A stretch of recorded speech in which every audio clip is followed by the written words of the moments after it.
افغانستان لپاره د اروپای ټولنې استازی په لومړي ځل د طالبانو له واکمنۍ راوروسته کابل ته راغلی او دلته یې د طالب چارواکو په ګډون له پخوانیو سیاسي څېرو سره هم لیدلي دي. دوی دلته په څه باندې خبرې کړي؟ له طالب چارواکو سره یې بحثونه څه وو؟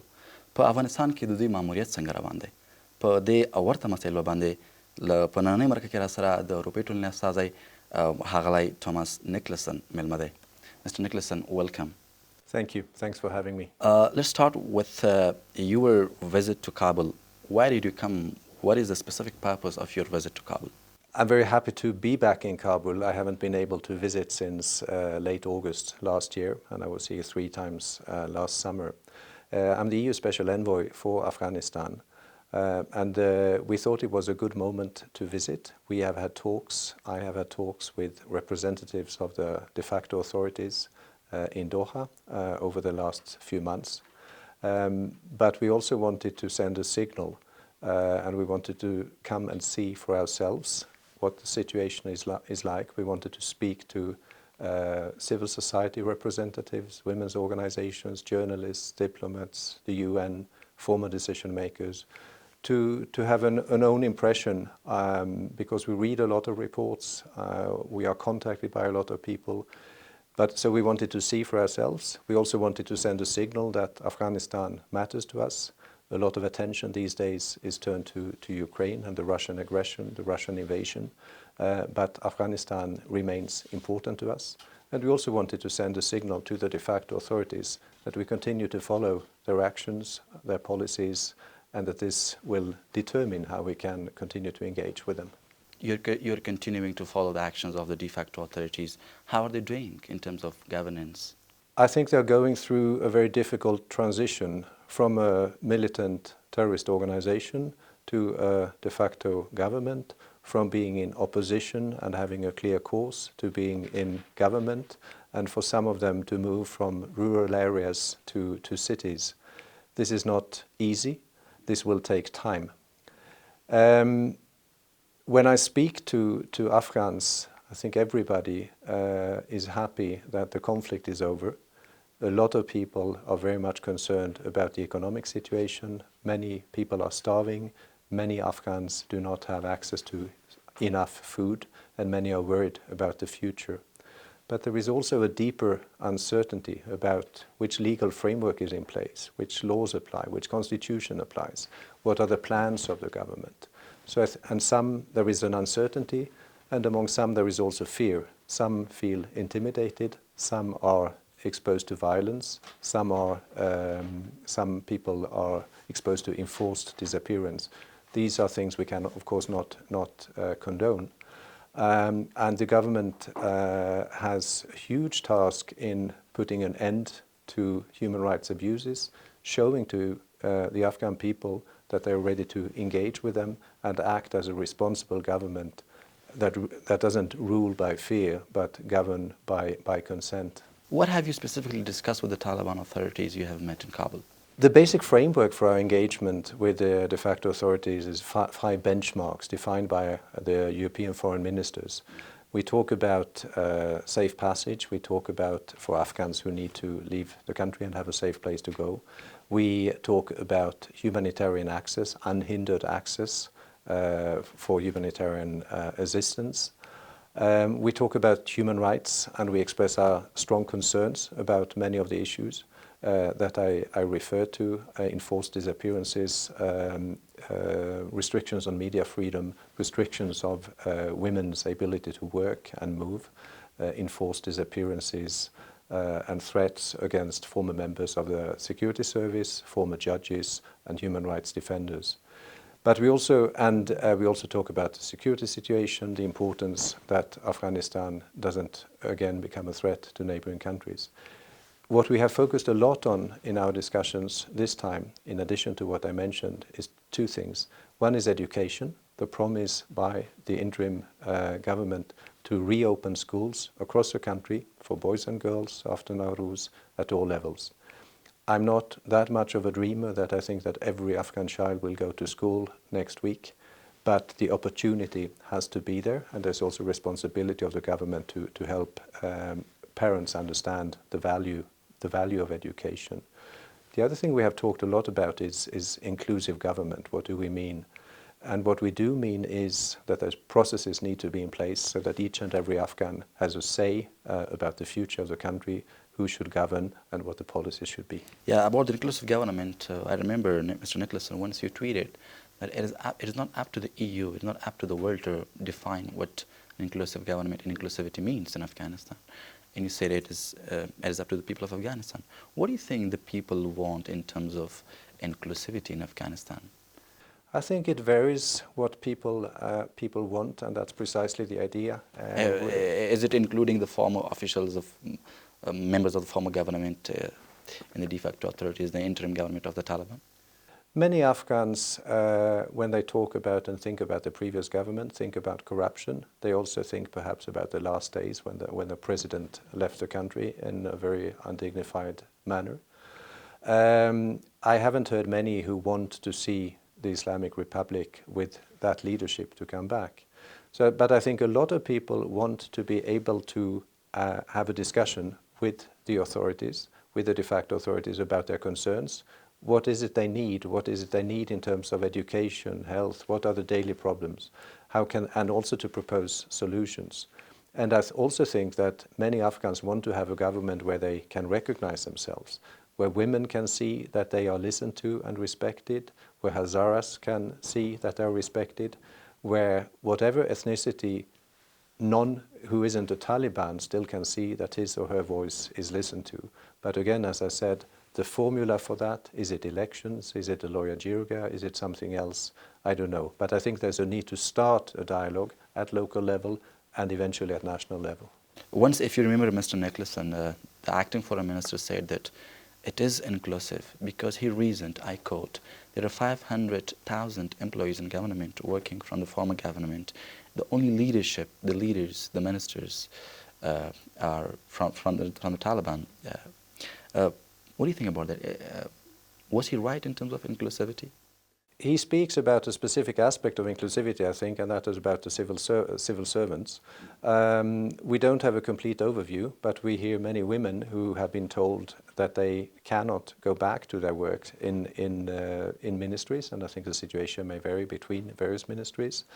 And in a normal civil administration, the policies are still not defined by the administration. They are defined by the leadership. So if you change the leadership and put an all-male, almost all Pashtun and all Taliban de facto government in place, it will be difficult for people to consider the whole system as being inclusive. The acting foreign minister has also made references to the previous government and say this wasn't inclusive either. But on other occasions, the current de facto government claims that they want to be more ambitious and be a different form of government. So I don't think that reference is the most relevant one. Yeah. You have been engaged with the Taliban here in Kabul and also in Doha. Have you ever discussed the recognition? They ask about recognition, and what was the response?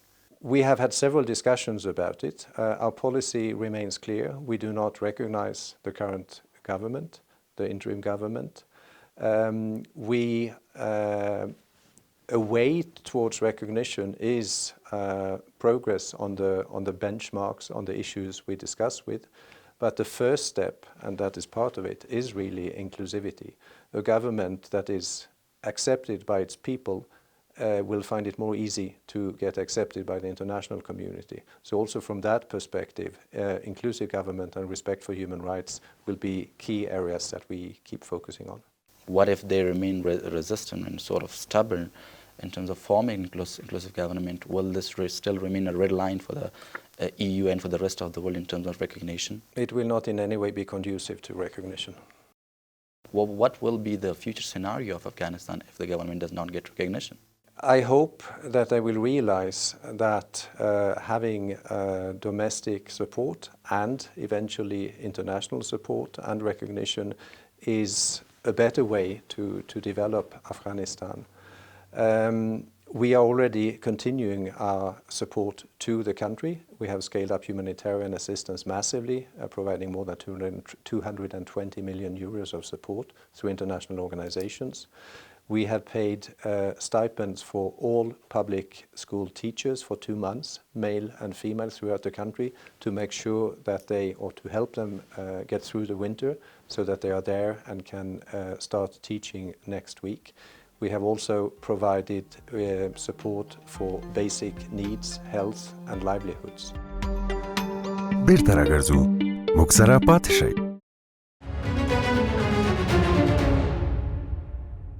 Yes, sir. I'm coming to that part as well. Tell me about the mission of your European Union in Kabul. How is it going? There is a perception perhaps that the European Union left, but we really didn't. We already in the second half of September last year, we had our humanitarian staff back in Kabul, our colleagues from ECHO, the humanitarian branch of the European Commission, and they have been working literally day and night for the last months to help get the humanitarian assistance through to our implementing partners, to WFP and other organizations. In the beginning of the year, we also sent a few diplomats back. We have not sent our ambassador back, and there are no plans to do so with a government that we do not recognize. But we have very committed and knowledgeable colleagues here. And that helps us to engage not only and not primarily with the de facto authorities, but with civil societies, with other diplomats, with NGOs, to get an idea and better understanding of the needs of the country and how we can help. And how has been the relation of the EU with the de facto authorities? We have received, to a large extent, support in terms of re-establishing our mission.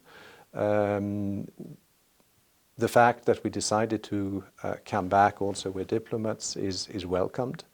And then the main part of our engagement will remain to be done by me, either here or in Doha. And that is a long-term conversation. It's frank, it's a respectful conversation, and I think we get to know each other a bit better, and we see progress on some areas, and one of them is precisely education. Mr. Niklasson, you're the EU Special Representative to Afghanistan. Don't you think you necessarily need to be in Kabul, your office? Also my predecessor before under the Islamic Republic was based in Brussels. So the fact that I work out of Brussels is not necessarily an indication of anything. What I hope is that I will be able to come back to Kabul much more frequently than I could in the autumn. But part of my mandate is also to engage with neighboring countries and like-minded partners. So my job involves a lot of traveling, and with an airport that is partly closed, it may not be the best basis for such activities. Apart from the traveling, you said for the neighboring countries, will it be a problem for you to be based in Kabul? This is a model that was tried in the past, and it was decided several years ago that the special envoy should be based in Brussels. We will have to see in the future, but I don't think this is linked to anything linked to recognition or the work of the delegation, really. I know you have been watching Afghanistan. I mean, the de facto authorities, the interim government of the Islamic Emirate of Afghanistan. What are the major achievements they have had in the past 7 months? I'm not sure whether I will say that it's their achievement, but we do see, of course, that the level... I'm so sorry, because they are reasoning in terms of security, in terms of income they have from the local offices in Kabul and from the provinces. So they have been reasoning, we have had achievements. I think the end to the conflict is an achievement. The level of violence has gone down. I have expressed concern about violence against demonstrators and against former members of the ANDSF, despite the amnesty. But overall, the level of violence has gone down significantly. Now, that reason for that is, of course, mainly and partly that those who were responsible for a major part of the violence before are now in government.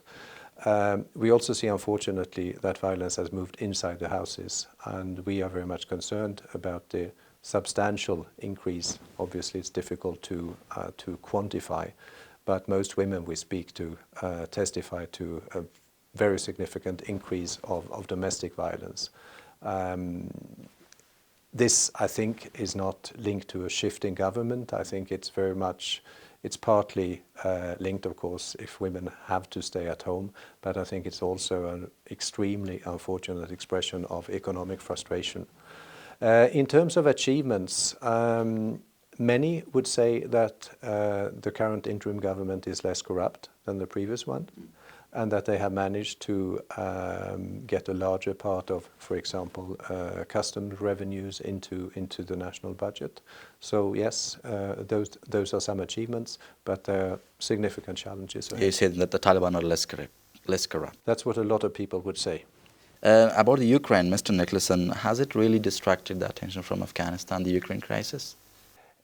Distracted, I'm not sure whether it's the right word, but I would probably use it myself. A lot of attention is on Ukraine, and I understand that. What happens in Ukraine is a challenge, of course, to Ukrainian territorial integrity and to the Ukrainian people. It's a challenge for Europe, and it's a challenge to international diplomacy and multilateral diplomacy. A lot of attention, I think, rightly, is on Ukraine, and we need to make sure or make an effort to remind ourselves and remind the Afghans that our commitment is still there. But I cannot hide the fact that if we have, in the last 3 weeks, around 3 million Ukrainians who have left the country for Europe, it may be difficult to maintain the same level of attention for some time to Afghanistan. Yeah, about the economic situation and the human crisis in Afghanistan, do you think, Mr. Niklasson, Afghanistan economy is really collapsing or has collapsed already? We know, and you could tell me more about it than I can tell you about it, that lots of Afghans are suffering. We have seen we have seen the value of the local currency of the Afghanis drop, perhaps not as much as we would have thought, but still. We have seen a very significant decrease in money coming into the country. There's a lot of difficulties in bringing liquidity into the country, and we have the issue of frozen assets. So when do you move from a crisis to a collapse? I think we're certainly in a crisis mode, and we need to find ways of getting out of that. Do you think the interim government of Afghanistan has the ability to manage this crisis, a humanitarian one? I don't think the government can manage the humanitarian crisis on its own. I think with international assistance, Afghanistan can make progress. But humanitarian assistance and the government has a responsibility there to ensure that assistance reaches the people unhindered, that female-led households have access to humanitarian assistance as others, that there's no attempt to control or monitor or interfere in the delivery of humanitarian assistance. And these are the same principles as we apply in other countries. So the government alone cannot do this, and humanitarian assistance is only in a way a band-aid. I don't mean this in a negative way. It's acutely needed, but we need to move from not only but also humanitarian assistance to addressing the economic crisis. The government lacks a lot of experience. A lot of qualified people have left, and policy making is not entirely clear how it is being made by the de facto authorities. So it's very challenging for them. It's also challenging because we cannot provide technical assistance, for example, to a government that we do not recognize. Yeah. As my last question, Mr. Niklasson, the international community has frozen the assets of Afghanistan. Was it really needed? A number of countries where the Afghan Central Bank had assets, foreign currency assets, have frozen those assets. The United States, a number of European countries, and one country, I think, in the Gulf. I think the measure was needed at the time. There was uncertainty about the legal situation, about the ownership of those resources, with the central bank led by or under the control of a government with a very high percentage of ministers on the UN list of terrorists. But we also... But you have signed, the EU and the US has signed an agreement, the Doha Agreement. The US signed and you agreed. with the very people. US signed an agreement. US signed an agreement with the Taliban with various components, and one of the components was to negotiate a new political system with representatives of the Islamic Republic of Afghanistan. The Taliban broke that promise. They didn't deliver on their promise not to take the country by force, and because of that, they are not a recognized entity. This is history. It's recent history, but it also explains where we are. In terms of breaking the pledges, the U.S. They agreed that they will not leave or abandon the embassy in Kabul. They should only withdraw the forces, but they did. Now they have no embassy, no diplomats in Afghanistan. Did they not breach the agreement? There were consequences of the decision by the Taliban to move into Kabul. Again, this is history, recent history. Today, I welcome the decision by the United States to set aside, for the moment, at least half of the frozen assets and the recognition that this money should go back to Afghanistan. We still have to see, or the United States have to decide how this money is transferred back. And for that, I would think that a fully independent central bank will be an important feature. Mr. Niklasson, thank you so much for giving us your time. Thank you for having me. Thank you. ځانګړی مرکه همدومره وه تر بیا له لیدلو مو مننه